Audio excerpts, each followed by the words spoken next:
សួស្តីអ្នកទាំងអស់គ្នាថ្ងៃនេះខ្ញុំមក review អំពីត្រឡោកកង្ហារម្ដងគឺត្រឡោកកង្ហារដែលកំងមកពីប្រទេសចិនហើយនឹងត្រឡោកកង្ហារមួយទៀតគឺជាកង្ហាររបស់វៀតណាម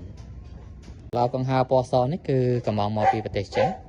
ហើយដែលយើងមើលឃើញភ្លាមដែលខុសគ្នាហ្នឹងគឺថារបស់ចិននេះគឺមានថ្មិញហើយរបស់វៀតណាមនេះគឺអត់ថ្មិញទេគឺវាមូសគឺវាឡងស្រាល់ដោយសារ motor របស់វានេះកន្លែងនេះគឺមានថ្មិញស្រាប់ហើយ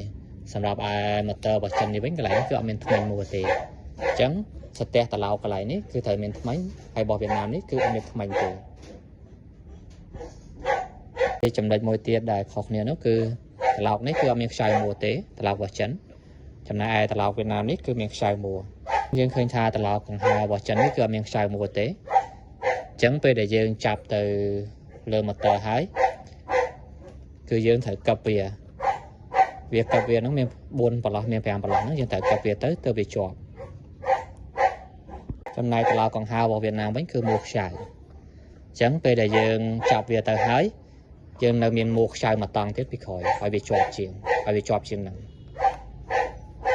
អញ្ចឹងសូមបញ្ជាក់តិចត្រឡោករបស់ចិននេះគឺទិញមកបានត្រឡោកមួយស្ទះត្រឡោកមួយ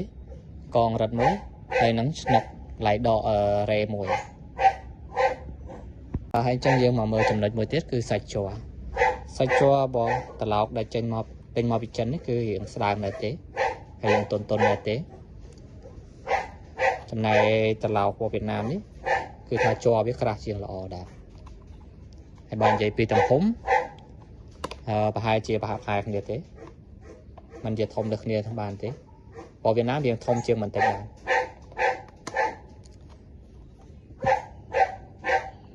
ឥឡូវនេះខ្ញុំបានចាប់ត្រឡោកកង្ហារចូលហើយត្រឡោកកង្ហារមួយនេះជារបស់ចិនយើងឃើញថាអូខេអត់មានបញ្ហាទេចាប់ចូលទៅជាប់ល្អដែរ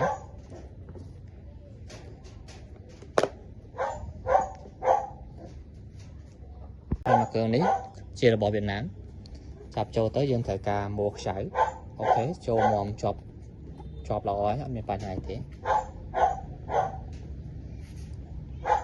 ឡូវយើងសាមកតេស្តបើកវាសាឡូមើលចាំមើលតើវាដំណើរការមិនដែរបាទ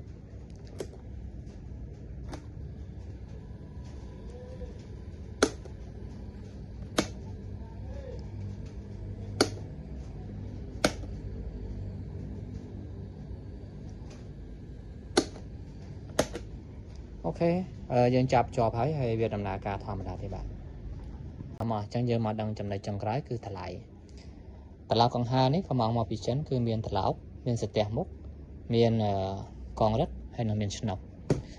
មកឈុតរបស់វានេះគឺតម្លៃតែ5កាក់អីទេនៅចិនហើយសេវាដឹកនៅចិនក៏ប្រហែលជា5កាក់ដែរហើយសេវាដឹកមកដល់ខ្មែរក៏ប្រហែលជា5កាក់ដែរអញ្ចឹងសរុបរួមទៅត្រឡោកនេះតាំងពីដឹកមកពីចិនមកដល់ខ្មែរយើងគឺអស់ប្រហែលជា1រៀល5កាក់